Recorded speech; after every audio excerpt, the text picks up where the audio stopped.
Assalamualaikum warahmatullahi wabarakatuh. Hai anak ibu, kita berjumpa lagi.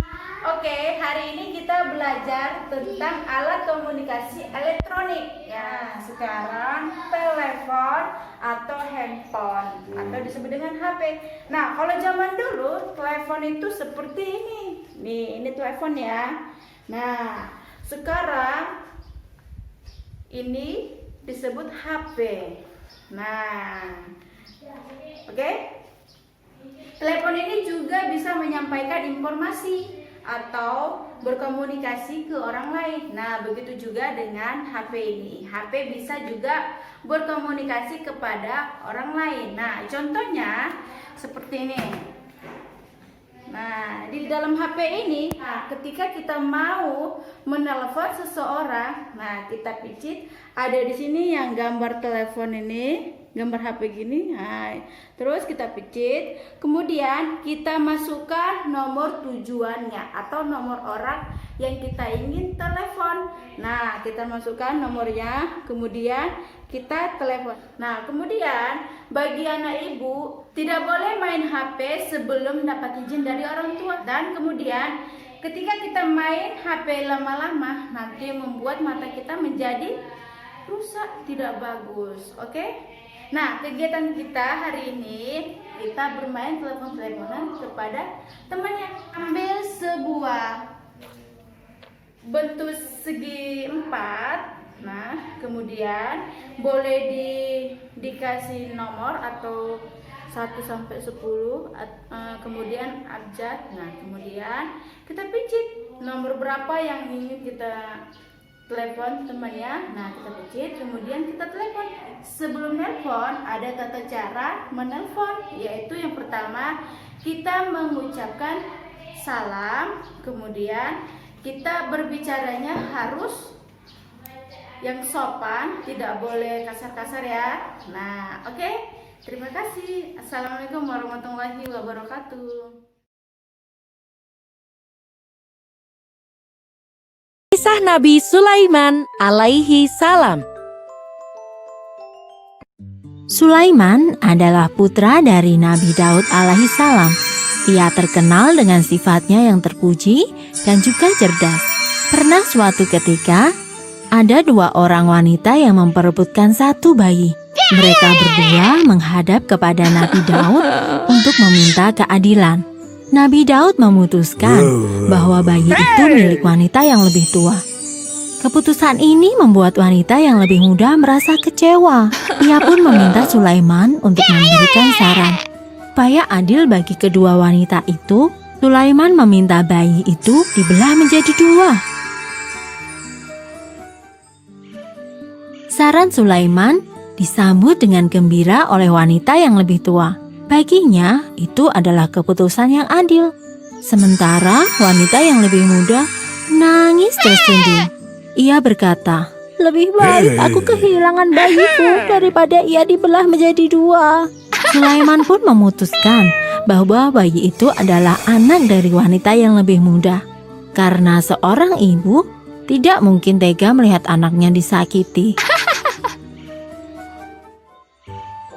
Kecerdasan, kebijaksanaan, dan keadilan pada diri Sulaiman begitu tinggi. Rakyat Bani Israel langsung mengangkat Sulaiman menjadi raja setelah Nabi Daud wafat. Allah kemudian mengangkat Sulaiman menjadi rasulnya. Pada masa pemerintahan Nabi Sulaiman, rakyat Bani Israel mencapai masa kejayaan. Mereka hidup dalam kemakmuran. Namun, pada masa itu pula, praktek ilmu sihir semakin berkembang. Banyak ahli sihir yang bersekutu dengan setan untuk mempengaruhi rakyat Bani Israel agar meninggalkan ajaran Nabi Sulaiman. Oleh karena itu, Nabi Sulaiman memerintahkan agar semua buku sihir dikumpulkan.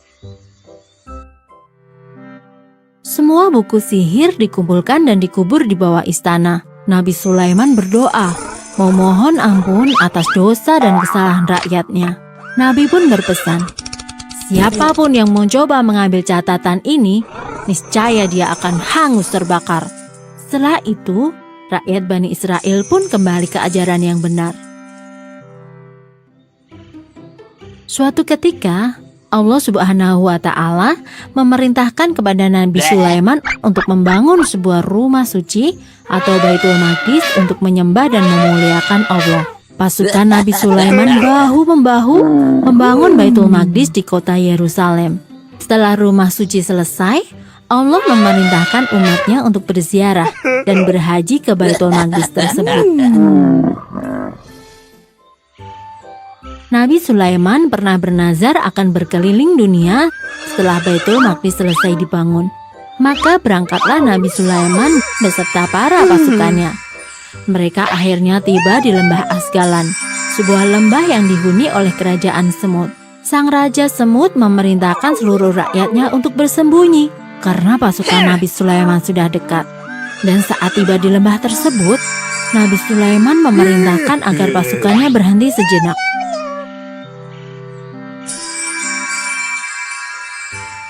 Sungguh mukjizat yang luar biasa. Nabi Sulaiman dikaruniai kemampuan untuk mengerti bahasa binatang. Karenanya, Nabi Sulaiman memerintahkan pasukannya untuk berhenti sejenak agar para semut bisa mencari tempat berlindung yang aman. Setelah semua semut aman, Nabi Sulaiman pun memerintahkan pasukannya untuk kembali berjalan.